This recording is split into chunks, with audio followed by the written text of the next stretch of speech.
Transmission start. Welcome to Where Did the Road Go? Join us as we wander off the path and explore lost history, consciousness, the paranormal, unexplained mysteries, alternative thought, and much more. We are present on the web at wheredidtheroadgo.com. Now here is your host, Soraya. And welcome to this edition of Where Did the Road Go? Tonight we're going to be doing part 9 of our series on UFO history with Mike Clelland and Aaron Gulyas. And I really thought this was going to be the last part, but I was totally wrong. And when we got toward past the hour mark, I realized we still had at least another hour's worth of stuff to talk about. So there will be a part 10, hopefully in the next month or so. There's also, if you're a patron, about a 35-minute patrons-only segment out of here talking about David Jacobs and the controversy surrounding him. This was a question asked by one of our Patreons, and so that will be up later in the week if you're a patron. If you want to become a patron, it's only $3 a month. You get access to all the older stuff as well. And most interviews, I try to do an extra segment for Patreons, and we have an Ask Us Anything on there. So if you ask us some questions, we'll do Patreon-only shows answering those questions. Or you could suggest topics. And at least one of those so far has made a full show, which was the one on exorcism. So without any further ado, www.wheredidtheroadgo.com for all your Where Did the Road Go needs. Here's part 9. All right, and I am here with Mr. Mike Clelland and Aaron Gulyas as we talk about UFO history for the 9th time and final time, I suppose. Probably. And then we'll have to come up with different stuff to talk about. Yes, I was going to say final time sounds like, well, we're all done for after this episode. It's off to end it all in the river. We've given away too much, and it's all going to come to a crashing halt. But yes, this is the 9th part of a 1-part interview, or a 1-part show. And it's taken us, God, I don't even know how many years. 2 years? I think it's getting on 2 years. I remember, yeah. So. Yeah, because I know we did it around the anniversary of the show. And I think it's been 2 years.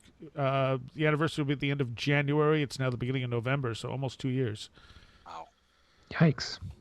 But anyway, we are up to more or less the last 10 years or so. And we were talking about it before we started the recording, and there's not a ton of stuff that's happened that really stands out over the last 10 years. No. There's, go on. It's sort of the age of dumb stuff that's very, usually quickly debunked. And because YouTube it is videos. Yeah, it's YouTube videos. It's bad YouTube videos. And then occasionally you've got things like, spirals and things like that are pretty interesting. You've got I think one of the things we're talking about was the sort of advent of, I don't know if I want to call it drone culture. That sounds like I'm being kind of academic and pretentious. Well, drone culture is something that we all have to deal with. But that now there are actual weird things in odd shapes flying around in the sky that are completely sort of prosaic and normal. So we have to deal with that as well. And sort of the gap between these things being something everybody's seeing and when everybody realizes, oh, it's probably a drone, there's a sort of gap where there's assumptions that it's something otherworldly or strange. So we're dealing with that too. So I guess the last decade is sort of the coping with a weird reality era for ufology. Well, it was the end of 2009 that we started hearing about these spirals, especially over Norway. Mm-hmm. And they definitely looked weird. And the explanation that was given is that they were Russian missile tests. Yes. Yeah, and that always sort of, I'm not saying it's not a Russian missile test, but whenever anything's blamed on a Russian missile test, it sounds like a cover story. It just when I look on websites and I see that something is offered as the explanation from the Russian Defense Ministry, I'm like, oh right, the Russian Defense Ministry, very trustworthy source of information. And yeah, well, I feel the same thing when it comes from the Pentagon too. Oh yeah, absolutely. That's just defense ministries are not going to give us the whole story about missile tests. Why would they? I would lie about missile tests all day long if I worked for a defense department of any kind. I don't want anybody knowing about my missile tests. I would say, yeah, that was weird. We have no idea what it is. I think it was the Americans, putting putting anti-satellite weapons in Norway or something, or Finland trying to, impinge on Russian airspace. If I were the Russians, I would have turned it into some sort of weird, sort of paranoid plot. Although that's really more the style in 2016 rather than 2009. So now the thing that bothered me about that, now this is the problem. I'm going to be talking about something visual on radio, right? So how do you? So just it looked like so it was a spiral, right? Now, my sense is how does if there's a spiral going down the center of the paper towel tube, let's say, right? And it's, you could probably line your eye up, right, and see that spiral. Like if you drew it on the inside of then I guess it would have to be more of a cone shape really before you could see it, so maybe it's on the inside of the funnel, you draw a spiral. As soon as you turn out of direct line with that funnel, the spiral shape would no longer be there. Right. But what people were consistently photographing, because I remember there were a handful of very compelling, weird photos and some videos and stuff like that looked a little sort of undulating, kind of like the Aurora Borealis in their kind of waveriness in a way. You don't have to be in direct line to get a spiral, but everyone was photographing these spirals, which I thought was very, which told me in a way that, like if to see a spiral like that, I would say you would have to project something, right? You'd have to have your big giant, top secret, hologram projector. Sort of Project Bluebeam sort of stuff, right? Wasn't it right before Barack Obama was going to get his right across the border in Sweden? It was. He was going to get his 2009. His Nobel Prize. Yeah. Yep. I remember that connection being played up. I remember my favorite explanation is that something had gone wrong with the Large Hadron Collider in Switzerland, and it's not. That's in Switzerland. Yeah, that's right. Yeah, which it's Europe, so everything's kind of close. I remember that sort of kicked off this wave of on the weird Bible prophecy radio shows I listen to, because that's what I do. And I'm not talking like standard Bible prophecy. I'm talking weird conspiracy theory Bible prophecy that CERN and the Large Hadron Collider was a device that it wasn't about physics. It was about opening a gateway to hell so Satan could come through and usher in the end times. And so the Norway Spiral was sort of, they didn't talk about this at the time, but in the last couple of years, there's a couple people who've been like, well, the spirals that you all remember the spirals, right? That was a test, and they didn't quite get the gateway open far enough, and something went wrong and everybody saw it, so they had to come up with a cover story. But it's really about opening a gateway to hell. So Satan can walk through, because Satan needs like Swiss people to put like together a device for that to happen, because that's how it works. But it's that's always my favorite thing to come out of the spirals is maybe it was a Aurora Borealis, maybe it was a missile test, maybe it was something projected, because like Mike said, the whole notion of it maintaining that spiral no matter what your perspective tended to be, when really if you move too far one direction or the other, it would just be a squiggly line, right? So it's all these different things it could be, but the one that really got me was like something had gone wrong at CERN and they'd opened a gateway into hell. But the Illuminati wants them to, right? So 2009 was also the same year that R. Crumb published his book, where he did the literal comic book analysis. What would you call it? He turned the book of Genesis, the first book of the Bible, into a graphic novel. And very early on, when God creating the universe, there's an image of God, just big bearded man, and it's kind of hairy and kind of mean looking. You can imagine, with the how R. Crumb would draw this. He's kind of like he's like his hands are out, and he's kind of like holding this spherical mandala thing, and within his hands is as close a representation as you can imagine of the Norway Spiral. Because if you look at the Norway Spiral, was two circles intertwined. It wasn't one spiral; it was two separate circles or two separate spiral lines that were kind of fit one within the other. And that's the same thing that R. Crumb had in his hands in this lovely black and white illustration. So now I think the R. Crumb thing came first. So put that in your conspiracy, pipe and smoke it, I guess. R. Crumb has long been a tool of the dark forces, of course. I think he's a Jesuit. I don't know. Well, but you know what else is interesting about the spirals is they're in the same area that we had ghost rockets at one point. Yeah. Sure. Yeah. I don't know if there's a connection between them, but I mean, I think if there's a connection, I think the connection could be something as a real sort of connection is, ghost rockets, spirals, Northern Europe. You've got an area that is sort of geopolitically active, right? You've got the border between the Norway and the former Soviet Union. Or Finland and the Soviet Union, and you've got all of that up there, and you're going to be doing things that are closer to the Arctic Circle because probably weird orbital things, right? There's going to be some strange stuff, I think. So that might be it. I don't know if there's any sort of material connection between the things that were being done, like the ghost rockets and the spirals. And of course I jumped to the materialist things were being done, right? Rather than, this is, anything more ethereal. But yeah, I think it makes sense that if you have the ghost rockets years ago, you're going to see more of that stuff.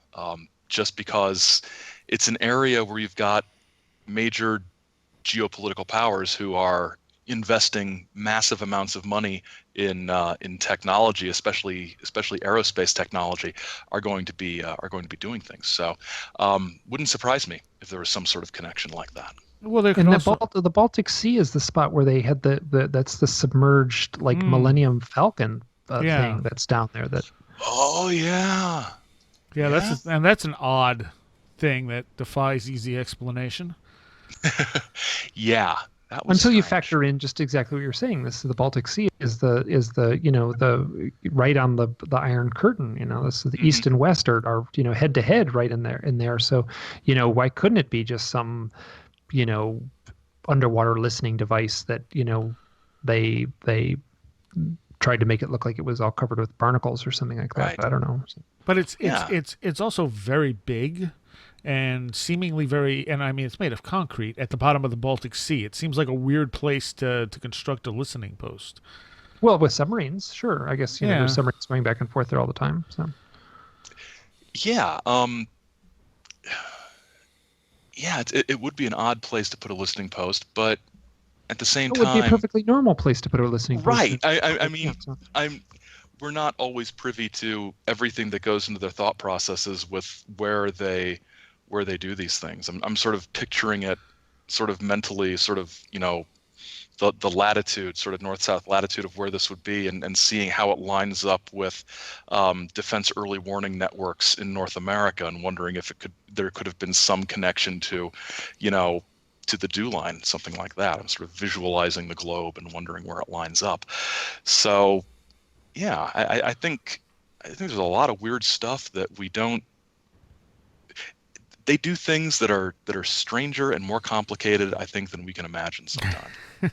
and with both the spirals and the ghost rockets, there could also be a natural explanation as well. Right. Yeah. And the atmosphere behaves strangely. I mean, I mentioned briefly the aurora borealis.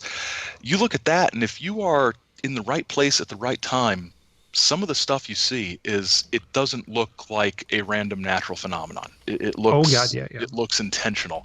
Like the curtain of God is opening up. Yeah. Yeah.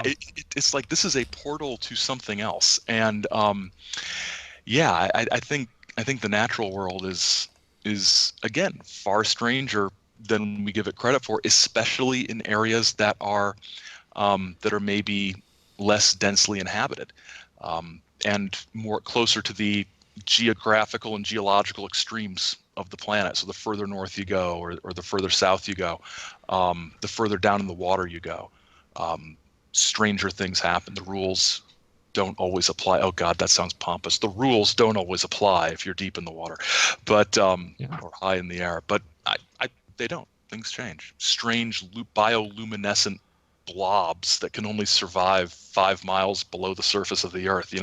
It's a weird planet. And the thing with the Baltic Sea Anomaly is that it keeps getting tagged as a UFO, but yet there's really no evidence that this was something that ever flew in the air. It looks like something that was built there on the bottom of the ocean. And some of it, I was just looking to see if there was anything new here, and an associate professor of geology at Stockholm University told this website, "My hypothesis is that this structure was formed during the Ice Age many thousands of years ago." Which is entirely possible. I mean, whether it was built or it just somehow formed there. Yeah. It looks like it was constructed, from what we can see of it. Yeah, it always, and then you get the whole sort of pareidoia thing coming in. Is we look for patterns. Humans look for constructed things, but if anybody out there is looking at it right now, it does not look natural. It looks like an ancient structure to me. Yeah, it looks megalithic. Looks like the Millennial Falcon, doesn't it? That's a little bit. Yeah. But it looks like something, like you see stairs on the one side. I mean, once you got a better look at it, it didn't so much look like the Millennium Falcon. But, you see stairs on one side and different locations across it, and it's very squared out. And it looks like something that was probably made 12,000 years ago or so, and then maybe that part of the Baltic Sea was above water at one point. Yeah. Yeah, actually that does make a good bit of sense. If you look at maps of the Ice Age and where exposed land bridges were and things like that, that's absolutely something. That's an area that could have been above water, unless it was actually under an ice sheet, depending on when you're looking at it, because it is a bit northerly. So, and some planetary geologist figure that out for us. Yeah. and it could have been pushed there by the glaciers, right? Somebody makes a big temple, like on the shores of Finland, and then the giant glaciers charge along and push it out to that far. So I don't know if that holds water at all, but well, I mean, maybe.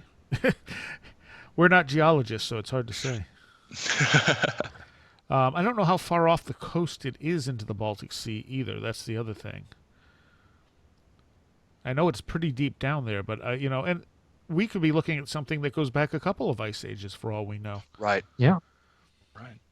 We normally assume that if it's ice age, it's the last ice age, but there could be things on this planet hundreds of thousands of years old, and we have no way of knowing they're that old. Yeah. I would think most of them haven't survived if they existed in the first place. Mm-hmm. And there are some sort of alternative history theories that, the last ice age really only ended in 1500 BC, and there's all kinds of, submerged cities that supposedly prove this. What really strikes me is that a lot of these things, for some reason, they don't stay in the news with the tenacity that some other fringe ideas do. I remember submerged things off the coast of Cuba. I think it was Cuba. Yes. Now probably about a dozen years ago. And it was, this was going to be a breakthrough that would rewrite ancient history. And then Art Bell moved on to another topic, and, it sort of fell off the front page of the websites. And I think there were some, geologists saying, yeah, we're trying to get funds to look into this. And there was some hassle with the Cuban government, I think. But these things, there's a lot of them. And I think, if this one in the Baltic didn't look like the Millennium Falcon, I'm not sure how much if it would have gotten that it would have gotten as much press. Especially the mainstream press, who Yeah. had a lot of fun with it, Yeah. The It looks like something. the Cuba thing, is that the one where they had like the side scan sonar of a city down there? Yeah. Yes, yeah. exactly. I remember this. Yeah. Yeah. And I think what happened is they couldn't get the rights to actually investigate it any further. Yeah. It ended up some sort of diplomatic thing or something that was not conducive to research. And so it just ended up in limbo because nobody could investigate it. Right. Let's see. So we talked a little about drones, and of course now today you can walk into a dollar store and pick up a small drone that you can fly around your neighborhood. So I mean, and often with a camera on it, you can get a little. They Yeah. just have a little camera mount, so Yeah. you can have make little GoPro videos, and which is kind of weird when you think about like that thing could hover in front of someone's bedroom window, utterly pretty darn close to silently. Yeah. For less than $100. yeah. It's kind of creepy. Yeah. It's very creepy. It's not kind of creepy. It's very creepy. I mean, it makes sense that this is the direction technology would go in, but it makes it so hard to tell if you're seeing something odd in the sky. Or, I remember driving into Geneva, a city around here, and as I came down toward the lake, I saw this light drop down and kind of move very oddly back and forth, and I'm like, what am I looking at? And then it kind of zipped down, and I went, I'm pretty sure that was a drone, but it looked really weird the way it was moving in and kind of swaying back and forth. And then when I got closer to the lake, I saw on the other side of the lake there were a whole bunch of cop cars, and I'm thinking, okay, so someone probably flew their drone over there to see what was going on. Yeah, and these things, like I said a little bit ago, we're especially those of us who are old, or older. And I'm not that old. I'll be 41 in a couple weeks, but it's not that old. But I'm old enough that drones are new and kind of weird, and there's a little part of me that's like, I'm not sure everybody should just be able to have this stuff, because I don't trust these kids with their stuff. Get off my lawn. So I think there's sort of a generational gap where sometimes those of us who are older, we see these strange things, and the first thing that pops into our head is not, oh, it's a drone. I'm sure there are younger people who are a little more in tune with what the world is doing that says, well, it's probably a drone. Why would you think it's anything else? And I don't know. I don't know. I should probably talk to somebody under the age of 35 to figure out if that. I'll ask my student. Well, I'm canceling class tomorrow. I'm just gonna talk to the students about what are your feelings on drones. If you see something strange, do you assume it's a drone or do you think it's a flying saucer? Because I think there's probably kind of a generational divide there. I don't know. It's one of those strange ideas you get when you've been working all day, and then you're talking about flying saucers. But at the same time, though, how many times have we seen something anomalous and just went, it's just a drone? Yeah, that's true. The line is getting blurred in both directions.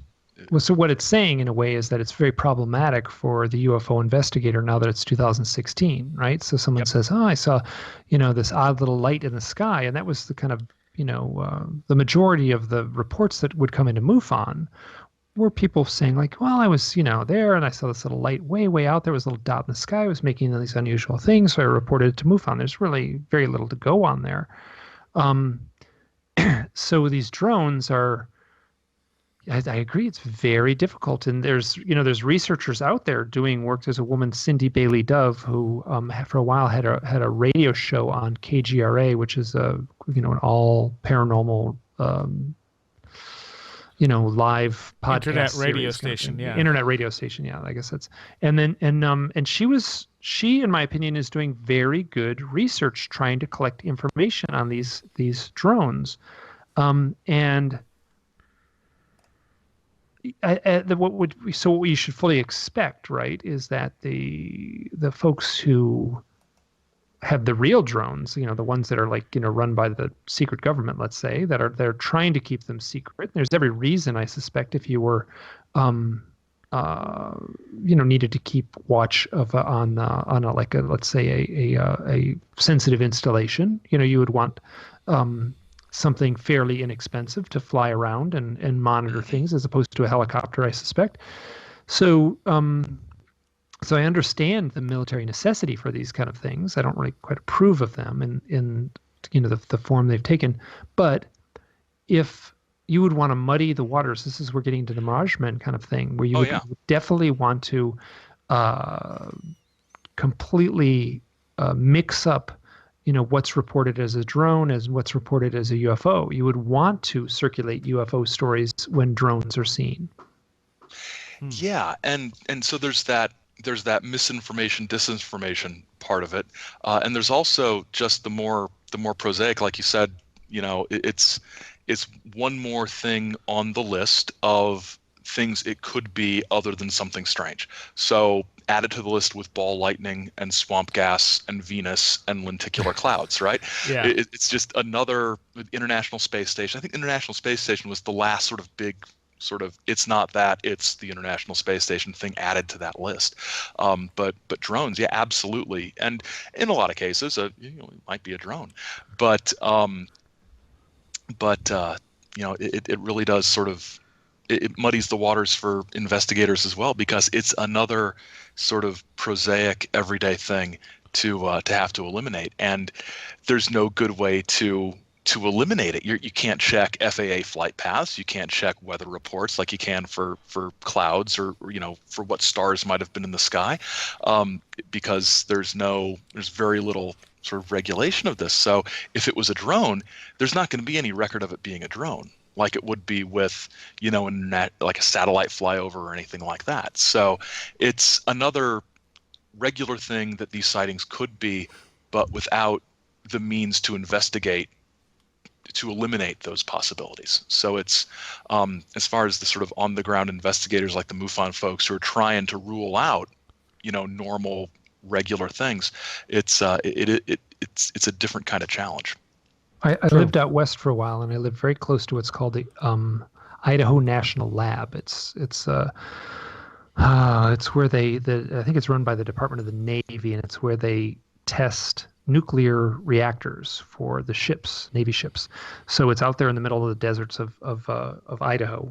Super spooky place. There's one road that goes through it. It feels like you're on an X-Files episode driving through there. It's and this is going back a few years ago. I'm going to say 4 or 5 years ago now. There was a wildfires in that area, and the local television station, which was out of Idaho Falls, covered the wildfires. And they said, the wildfires at the Idaho National Lab are, the building 7 is protected kind of thing. And, there's a firefighting crews are taking this very seriously. That kind of just was a lot of smoke, basically. There's not really forest fires, because there's not really forest there, but it's sagebrush. So in one of the television reports, there was, the cameraman just, was filming the smoke and the people standing on the side of the road, like watching the wildfire off in the distance. And then they kind of zoomed up, and sure enough, there's this, odd little, certainly seemed disc shaped in the video. It wasn't much more than a tiny dot. It didn't seem like a helicopter. It didn't seem like an airplane, but it was kind of zipping across the sky. And so what that was the only footage of it on YouTube for a while was someone who had actually held a video camera pointed at their television set and got this. Now, the television station in Idaho Falls was covering everything, right? Little league games and stuff like that. Every single thing is archived on their site, right? So you can watch, art fairs, from 3 years ago, and it's still there on their site. But this mysteriously vanished. This report about the fire at the Idaho National Lab, which fueled all kinds of conspiracy things. I don't think I'm saying anything. I wasn't really told not to say anything, but I got a ride home from an airport that was with some issues with we had to land at a different airport. We couldn't land in Idaho Falls, and we landed in Jackson Hole, so we had to take a drive home. Anyway, so I shared a rent-a-car with someone. to get to the other airport, basically, which is about a 2-hour drive away. And so I shared this car with this guy who worked at security at the Idaho National Lab. And I brought this up. I said, there was this thing, and it looked suspiciously like a flying saucer. And you could tell he kind of was very careful how he used his words. And he said, there's a lot of sensitive equipment there. And, there's a lot of, there's every reason to protect it, these, nuclear reactors out there. And we have the ability to, some of the things we have out there are drones. And he never really said much beyond that. He didn't say, that was a drone or anything like that. But he basically said, that probably wasn't a flying saucer. And which makes perfect sense. If you were going to have a drone, like if I was head of, security at a place that had nuclear reactors and, in post 9/11 world, I would probably want to have, very advanced security. And so that plays out as one of these things where here's this, I feel, I'm not convinced, but that I strongly lean towards that footage was of a drone. That also makes it, there might be good reason to have someone from the lab go to the television station and say, that thing you aired last Thursday, let's pull the plug and let's not air that anymore on YouTube. So, so here's an example that where a something that may have been a drone got mistaken for a UFO. Yeah, it's a great example. Yeah. Huh. And the other thing is, when we look at black projects, it's the obvious thing. How far ahead are their drones? Do they have things the size of, gnats flying around that can give them information? Because I'm betting they do. Mm-hmm. And this is where this woman's Cindy Bailey Dove would be the perfect person to chime in here. She's much more, and I'm going to put her words in my mouth in a way and say, yes, they do have very advanced equipment out there, and that they're spending a lot of money on, and they're getting very good results, and that these things do in fact mimic UFOs. Mimic in the sense that you would see them and their flight characteristics, and you would be hard pressed to say anything except that that's a UFO, right, and from outer space, because it simply does not match what we have as known technology. I guess is secret technology. It might once you go down that road, right. You're open for all kinds of speculation. Huh. All right. Let's see. I don't know if we have these totally in order here, but on April 10th, 2010, Ancient Aliens debuted. Oh. And I think that opened up a whole new world for this type of stuff. Yeah. It and it presented itself as, in a much fresher way than Ancient Alien speculation had in the past. We'd always had Von Daniken and Zechariah Sitchin and old episodes of In Search Of that you could watch on YouTube. But this was slick, and it was on the sort of hanging my head in professional shame, the History Channel, the Nazi and Flying Saucer and Pawn Shop Channel. But it gave it. Part of me wants to say it gave it a veneer of History Channel credibility, but I'm not sure how much actual history credibility the History Channel had left by 2010. The cable corporation mergers and rebrandings had done their thing, and the History Channel had adopted their history made everyday thing, which basically freed them up to show whatever they wanted, right, and say it was the History Channel. But it really did re-energize a lot of that. Just sort of anecdotally, I can say that if I have a student who is interested in any way about any sort of alien or UFO thing, it's an interest in the Ancient Aliens type of stuff. You do not get kids who are 18, 19, 20 years old who are all head up about abductions or sightings or things like that. It's the Ancient Alien stuff, because that's really what's dominated the sort of, I don't know if I want to call it pop ufology medium on TV, but everything else, from disclosure to abductions to all of that stuff, all the old school UFO stuff is very much the province of a very, circumscribed group of enthusiasts now, and the sort of, popular small d democratic UFO world in the media is very much on this ancient aliens thing, and I. It's an interesting shift because they're able to talk about a much wider variety of things, and exposing those ideas to an entirely new audience in a way that, and this is what I think is significant about the ancient aliens thing compared to older visions of how UFOs are discussed in the media and what's popular in the media. The ancient alien stuff, if true, right, affects everybody who's watching, because this changes the history of the species, the history of the planet.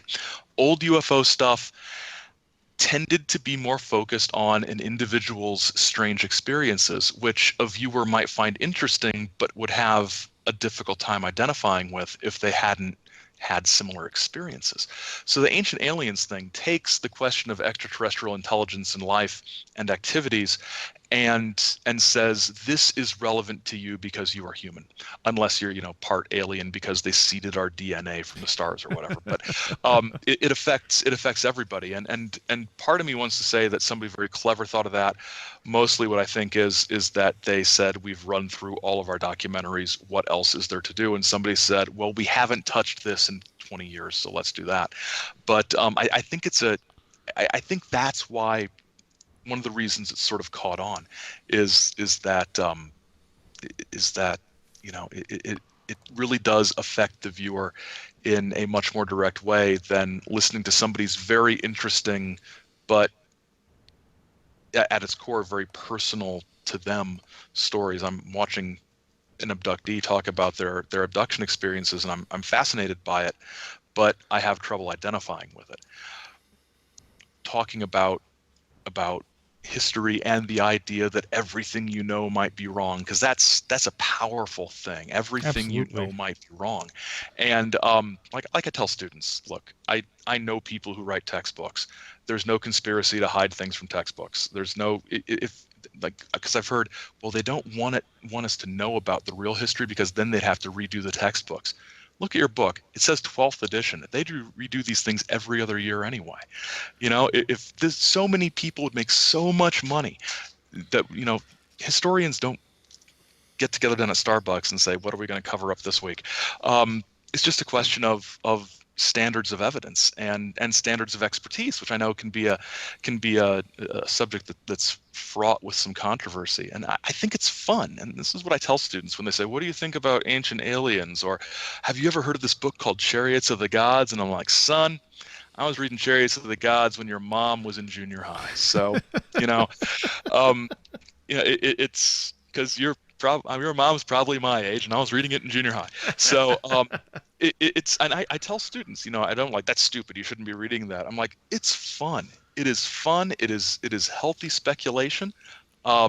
Just remember that keep your critical thinking engaged with whatever you read on any subject. But I still haven't found a justifiable way to start. I toyed around with the idea of using ancient aliens in the classroom as sort of a critical media viewing experience, so sort of a critical thinking exercise. And then I realized I just don't have time when I have to get from the dawn of human civilization to the year 1500 in 15 weeks. I don't have time to spend a day on ancient aliens as much as I would like to, because we got to get to China. And we got to end up at the Renaissance by Christmas. So, no matter what, we got to get to the Renaissance by Christmas and the Ming Dynasty. So I think it's, I'm not going to say it's great, but I think it's nice to have a fresh angle on some of this stuff. You know what bugs me about ancient aliens? It's just exactly the kind of modern, television documentary filmmaking that I can't stand. Like when they cut from one scene to another, there's like some sound effect that goes, and that kind of thing. Just this constant, like, like I have a longer attention span than the target audience. Let me put it that way. Like I Yeah. don't need swirling graphics so just on that level. And then all that said, there's tons of them like posted on YouTube, and I'll watch one every once in a while, and sometimes I'll think, hey, that, as you said, that's kind of fun, like, wow, they kind of, I'm surprised they went down that avenue of speculation, so. Yeah, I agree about the documentary style. It is completely played, and the fast cuts and the sound effects and like you're saying, with attention span. If you've got a supposed expert about the ancient nuclear weapons that were used in South Asia, I want to hear what he has to say for more than 5.5 seconds before you cut to something else. Otherwise, I really get the impression that he said absolutely nothing of substance, or what you've pulled out is a very uncharacteristic thing that this person said over the course of their 2-hour interview you did with them. He might have said something like the clip says, "This is clear evidence that powerful weapons were used in ancient India." And then they cut to something else, when in reality, the full statement he made was, some have said this is clear evidence that powerful weapons were used in ancient India, but there's absolutely no actual, proof of that. But they just pull out that middle part, and you can you can do anything. And I my sort of skeptical mind that's been viewing media for a very long time just is, the shorter the statement from people on your show, the more I am convinced that if you would have kept that clip going, they would have said something that undermined the last 20 minutes.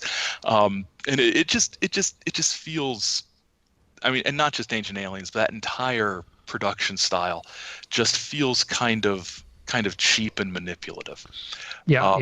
Which is really sort of my problem with even the documentaries that are about in quotes standard historical subjects. It's like, quit trying to make me feel things, quit trying to make me believe because of the music and the sound effect. It's like, this must be a sinister thing because everything went into a minor key there right before the commercial, and the narrator asked a leading question that you're going to be pondering over the next 10 minutes of beer and pickup truck commercials or whatever. And boy, I'm grumpy tonight.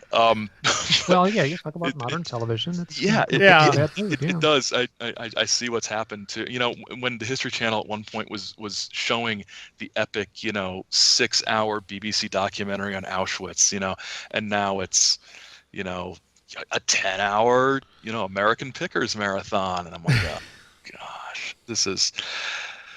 We've lost a step as a civilization somewhere along the line. But the problem is the problem is that's the stuff that sells. I know. And if History Channel wants to stay as a channel to put any of that stuff on at any time, they have to do the American Pickers and the stuff like that to keep people on the channel. Yeah, and that's, I understand that. I don't have to like it. No, it's a reflection of society, if anything. Yeah, it's not the History Channel because there's a market for history. It's the History Channel because there's a market for something called the History Channel. And there are people who've been watching the History Channel since it was the History Channel, and out of habit they started watching the new stuff. And so you can change it because you've got this core of viewers that you got this floor that you're not going to drop below. And then once you get near to that, you've got to start cranking out stuff that brings in those new viewers, even if it blurs the lines of what your network is supposed to be. And I think when everything got bought up by when Discovery Networks or whatever it's called bought up a whole bunch of channels, and there were some corporate mergers and things, probably about 10 years ago, that's when you started to see some changes like that, because suddenly it wasn't the History Channel, it was one of our portfolio of 30 faintly similar cable channels.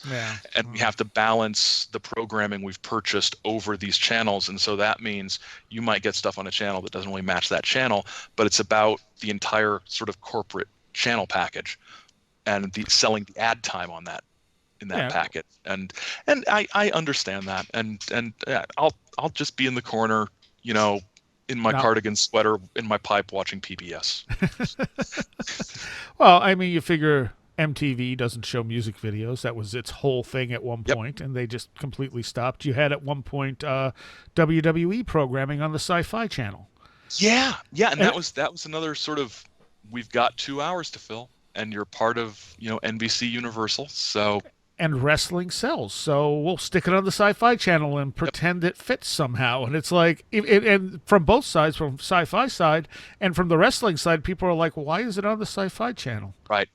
Well, we put a character that's a zombie on it. Yeah, so, early on when I think it was the ECW relaunch, they tried to do the horror stuff, and it was just awful. It was bad. It was so bad. It was even bad for first decade of the 21st century WWE. It was bad within that context, which is really bad. The irony is they took one of the best wrestling companies that ever existed and turned it into one of the worst, like, sub companies that ever existed. Yes, it was. Oh gosh, it was horrible. It was horrible. See, to me, the Ancient Aliens thing, I thought it was fine when it started. I think they did one episode and it did really well. And if I remember right, then they did a little 5-part miniseries, and that did really well. So then they turned it into a full-fledged series. And the problem with it, of course, on top of the things you have already said, is that there's only so much stuff there. Yes. So they had to start going, it's like, we want to cover this sort of paranormal thing, so how can we tie it to Ancient Aliens? And they'd tell you all this stuff that, you'd watch and it'd be like, well, that's kind of interesting. And then it's like, and Ancient Aliens, and now let's move on. And it's like, okay, sure, I'm pretty sure, I might be imagining this, but I'm pretty sure I saw an Ancient Aliens episode about Roswell at one point. Yes, I believe so. And the way they tied it in was spacecraft might have crashed throughout human history, and so then they bring up one of the stories they probably covered in that original 5-part miniseries where they pretty much exhausted the whole category, and then because there's only so much you can bring into it before, like you said, there's pretty soon you're either recycling the stuff you've already done, or you're drawing these connections that are so tenuous that you realize that you're just sort of working out the contract for the network and sort of scrambling to cobble things together. And it's almost like if they called it something else, they would have had a lot more freedom, but they undoubtedly had no idea what a hit it was. They did not know it was going to be the hit it was. Yeah. Well, it spawned a bunch of other things, Hangar One and which I think is that's been and gone, hasn't it? And I think so. There's been other UFO hunter type things, So they had 2 UFO hunters shows. They were both called the same thing. One was done by the same people who did Ghost Hunters. Right. And that one wasn't bad. That's the one with Bill Burns, or no, it was not. It was not the one with Bill Burns. It was just one episode, and then they were going to change the name, and I think they ended up scrapping it.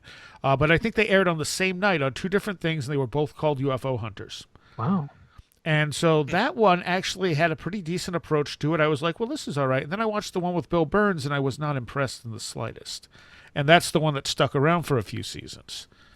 2 seasons, I think. Yeah. Yeah.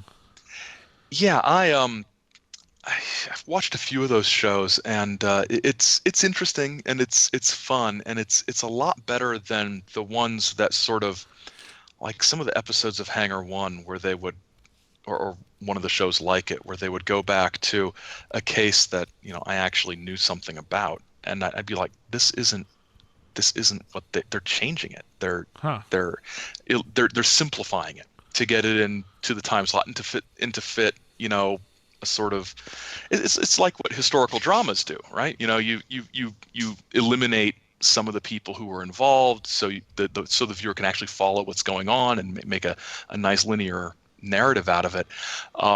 And it's like, I can't remember, there was one case that was around suburban Indianapolis that I was sort of vaguely familiar with, and I saw one of these TV shows about it, and I was just like, I don't remember it being quite like that. And I can't remember the details, but it was one of those things that's like, oh, I was sort of excited by, it looks like they're going into some depth on some of these cases, and then it's like, oh, they're not, it's, it's crushed again by disappointment. There was also the one chasing UFOs. I can't remember the name of the guy who was featured on that. Do either of you remember? There's one called Uncovering UFO or Uncovering Aliens that ran for a short period. And that one had go on. I remember the chasing one, but I can't. Oh, is the chasing one? What was the one with where they had what's his name? The documentary filmmaker James Fox. That's one. And basically said like, whoa, like like my career, like I'm embarrassed by how this thing has been put together. Yes, that's the one that opened up where they were like rappelling out of helicopters with flak jackets. And, yep. There were a lot of stories with like the people who were on the show saying, this was, it started off. We thought it was going to be this, and it turned into that. And that's a few times where William Henry came out with Ancient Aliens and complained sort of bitterly at certain points that what he said was turned around to mean exactly the opposite. And he's still on the show, so. Yeah, was Chasing UFOs? That was National Geographic Channel, wasn't it? Yes, it was. Another one that doesn't have anything to do with National Geographic. Right. I mean, it's sort of the except for the little yellow square, or rectangle. Right. It's like, oh man, even National Geographic now, is going down this road. Yeah, because I remember them talking about like the production company saying, we need you to put on some night vision goggles and cameras and run around on the hillside, because people like that when they see that type of stuff. And they were like, what does this have to do with UFOs? And they're like, no, just do it. It'll be fine. Yeah. Yeah, and I remember, I mean, James Fox was pretty, he was fuming at a certain point. Yeah. You can tell after a certain point they got notes from the network people, about we've done a lot of focus groups and people like night vision. Night vision tests very well with our core demographics, so we want you to put more night vision in, and you can just sort of you can almost imagine like almost a satirical but not a satire level of intervention by the suits, right? Yeah. I mean, that's the problem with Hollywood in general, is that it's been co-opted by the suits. Yeah, I mean, that's why we get like there's no movie. There hasn't been an original movie in I don't know how many decades. It's all just remakes of old movies or series of movies or movies based on TV shows or something. So yeah. Everything that is vaguely original is rewritten by several committees that have nothing to do with the people who originally came up with the idea, and until it's turned into something that fits into one of the boxes that they've scheduled throughout the year for, we need this kind of movie in this month because we heard this studio's doing this movie in this month and we need to counter it. So it's really just sort of not worth doing anything anymore, is it? Although I will say that the movie The Arrival looks interesting. Oh yeah. The filmmaker, I've seen some of his other movies, and he does make interesting movies. So I do plan on seeing that in the theater, which I don't say for many movies. So yeah, but that looked like it was original and different and smart. So let's hope that actually pans out that way. Yeah, it does look good. It's got good reviews. I think it's got a good cast. I mean, the people in it are people that I would not mind watching on the screen. They don't make me want to punch anything. It's Tom Cruise free. So what you're saying is Tom Cruise is not in it, is what I'm saying. I think Forrest Whitaker's in it, and Forrest Whitaker, he's awesome. So, and actually, Joshua Cutchin had read the short story. I think it was Joshua who read the short story and said the short story that it's based on was excellent. Oh, okay. Well, that's good to know. That's good. Yeah, to know. That's always good. It's always good when they actually base something on something that wasn't a movie. Yeah. Something that was, or a television show. Yeah, that didn't start or a off video game. Yeah. Jeez.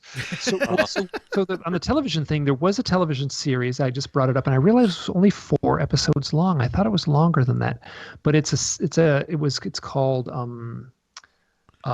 Uncovering Aliens from 2013, 2014, and in the cast, it's basically UFO hunters is the theme, but Right. Daryl Sims is one of the hosts, and so Stephen Jones. Now, Daryl Sims has a reputation as being, Alien hunter. yeah, he's the alien hunter. Yeah, and he's a Texas. He's like, he's tall and wears a black cowboy hat and has a big mustache and really plays that up. So, and he has a very negative view of things, and he is very shameless about stating straight up that he's had his own UFO abduction experiences, and as well as his kids. So he's one of the hosts, and the other host is Stephen Jones, who's from England, and is about as love and light as he could possibly be. So for that alone, to see these two guys getting in the the van and driving to the next location and listening to their banter, which Daryl Sims irritates me, but that might be worth checking out just to see him paired up with sort of the love and light guy. That would be. It's actually that would be fun. It's Oscar and Felix. Yeah, it's yeah. So that's a good angle. That's an angle that I don't think we've seen in those shows. Only 4 episodes, and it was good. To be honest, it was a little. It wasn't so great, but okay. And I knew I'm still gonna watch it. Loosely. I've an acquaintance of one of the people involved, and she, in essence said, like I said. I took her aside. What was Daryl Sims like? She was like, he was great. Like he is like, that's not an act. I mean, that's him. Like he gets up in the morning. That's the way he is. So that's kind of reassuring in a way that he's not. Though that might. I don't know. Yeah, it's either reassuring or it's really unsettling. Well, then but then it seems like that's he's an interesting guy, and it's very like I've never actually interacted with him and talked with him. I've tried to get a hold of him, and I would love to talk with him, because it sounds like he's doing legitimate research into abductions, as well as Stephen Jones. Stephen Jones wrote a book that's very interesting, and about his own first-person experiences, and so having those two together, I mean, this is pretty far out stuff for mainstream, television. Yeah. Yeah, it's interesting that a show that would sort of go in a different direction with that sort of that only like people like me would like catch up, yeah, it's that would be able to pick up on it. Yeah, it's one of those things where like, oh, this is an interesting approach to this. Oh, 4 episodes, okay, then it was done. So it's like maybe maybe only people like us would find that something. Apparently, there wasn't enough appeal for whatever reason, but it sounds pretty cool. What was the name of it again?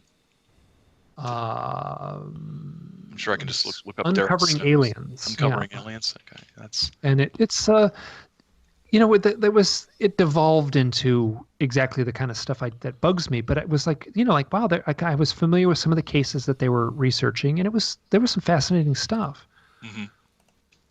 Yeah. I think, and I've said this before about paranormal shows in general, I think it has actually reduced the ridicule factor of this stuff. Yeah. It's out there. People become a little more comfortable with it. It becomes more mainstream. They don't so easily dismiss it, and they're more willing to talk about their own experiences because it's out there in the open so much. Right. Whether it's cable TV or whether it's the internet. I mean, my stuff is as trippy and out there as anything, and I had to go to like a wedding and like hang out with my family and everything like that, and there was not as far as I can tell, I don't know what people were saying behind my back, but there wasn't like I didn't sense anything. It was fine, and I mean, I don't know what would have happened 20 years ago, if I had, I think that would have been a different thing. So yeah, I think that the popular culture and the attitudes have softened considerably.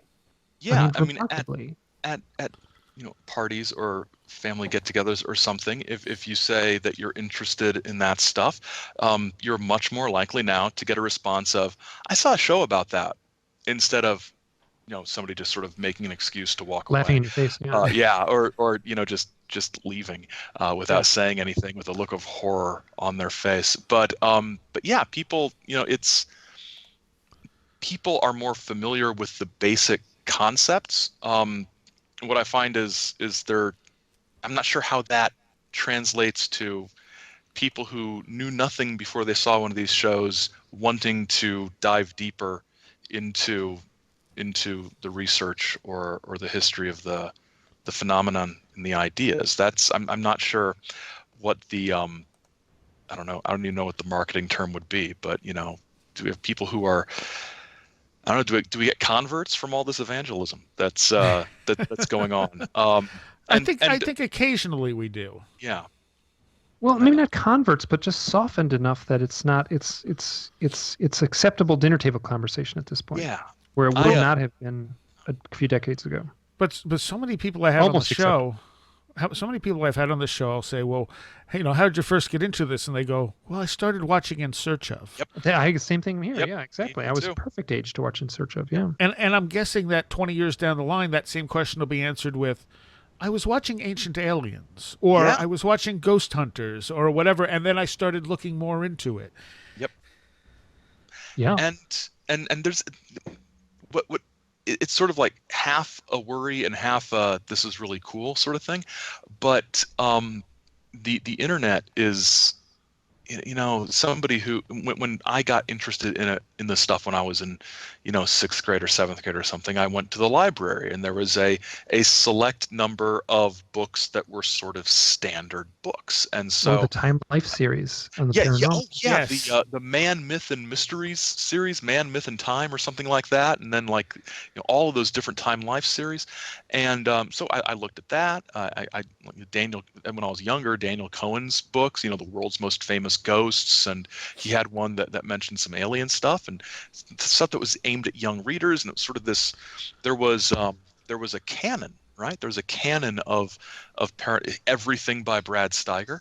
There's this canon of paranormal literature, and I'm not going to fall into the trap of saying kids don't read books these days, but I think I heard a student say, why do we have a textbook when I can just Google things? And I just I got to go home, because because you don't know enough to Google safely.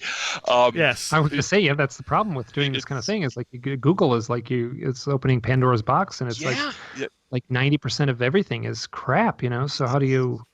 So just at random, if I were to Google flying saucers, I'm not even sure what would come up. Wikipedia, probably, be high up there. But actually, no. The number one Google search for flying saucers is Flying Saucer Draft Emporium, which is a great sort of small southern beer franchise. These bars that have hundreds of beers. It's actually pretty great. I've been to a couple of them. That makes me happy, actually. But and then Wikipedia, and then YouTube videos. Yes. And that this is, although, why would a young person today Google flying saucer? True. They do UFO or... Actually, I just spoke with someone who's done a lot of research into the crunching the numbers at MUFON in particular, and also through other UFO reporting through NICAP too. It seems, so I said, listen, because people, people are reporting, they're reporting orbs, like translucent, non-physical, floating blobs of light, little spheres of light. People are reporting orbs, not UFOs. I mean, not metal flying saucers. But they always have too. It's on an upswing. And I said, what's the number of reports you're getting? What percentage? He said 60% of what arrives at MUFON is floating orbs. The majority of that, 60%, is orange orbs. Wow. That's weird to me. And if you see them in a house, they're ghosts. Yes. And if you see them near an Air Force base, they're military technology. Yeah, I mean, so. but they are never ever bits of dust caught in your camera lens. Never. Well, that's Never. the thing. I mean, so oftentimes people will say, like I know some people who will say like, oh my God, there's an orb in the room. It's right over there. And then like, what do you, I don't see anything. And they get the camera and take a picture and boom, there's a little teeny sphere. Yeah, oh, there's definitely something to it. It's just that people are very... I used the example years ago. There was this paranormal group I was following who was somewhat local, and they had gone to some graveyard in the middle of the night, and they took a picture of this grave that they felt like there was something, or I don't remember if they felt like there was something there or whatever. They took a picture of the grave, and then they tromped across the thing, and they got to the other side, and they thought, I feel like there's something there. And they turned around and took a picture, and they're like, and look at all the orbs. And I'm thinking, you just trumped through a whole bunch of grass in the middle of the night and then took a picture with flash. Of course you're getting a whole bunch of orbs. I'm going to be careful. I should probably not use her name, but there's a researcher named Patty Greer who did a documentary. This is going back a few years. Are you familiar with her? It sounds familiar. Yeah. Yeah, she's done a handful of crop circle documentaries. That's it. And That's it. Yep. yeah,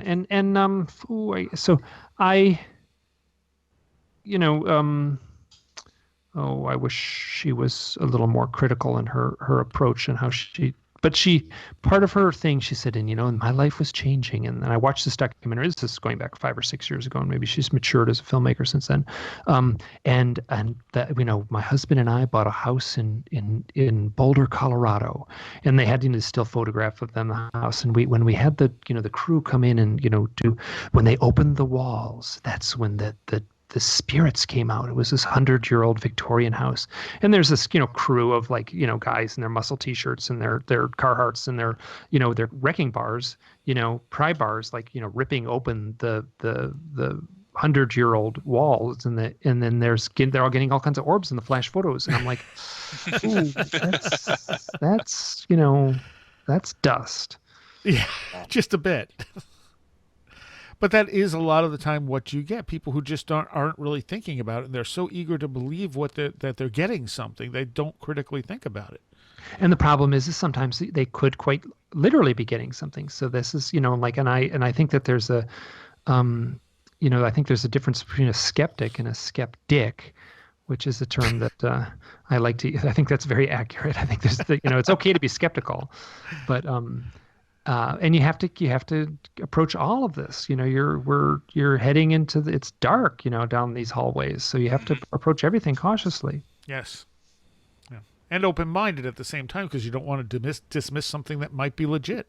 Right. Exactly. That's the challenge, isn't it? Yeah. And with YouTube videos and things like that, you see them and you immediately. Anytime someone sends me a YouTube video, my first thought is it's probably fake. Yeah. Yeah, me too. And yeah, sometimes there's a normal excuse for it. Now there's a YouTube video. I'm just gonna I posted on my site just a little bit ago. A fellow in England, and he had these dots of light in the sky, and they're on video they look interesting, and then here's another dot, and another dot is appearing, and as he's filming these UFOs, in the background you can hear an owl. And I just loved it. I was like, oh, great. There's like an owl and a UFO in the same video together. I wanted them to be like photographed together, but just what's the audio of one and the visual of the other. So like I'm at this point now where I'm like, oh, this is like the synchronistic, this is the fact that an owl hooted during a UFO video. And it was not like, it was way off in the distance. I mean, he was oblivious to it. You'd have to really listen carefully to hear this. That for me has the power of like a synchronistic confirmation in a way. Not that I can say, yes, it's 100%, a legitimate video, but it sure makes me lean that way. Mm-hmm. Yeah. Okay, well, that's interesting. I mean, I'm sure there are legitimate videos. It's just that there's so much crap out there. It's so hard to take the time to look at each one and go, okay, does this have anything valuable to say? I agree. Yeah. It's a mess, and I don't have the patience.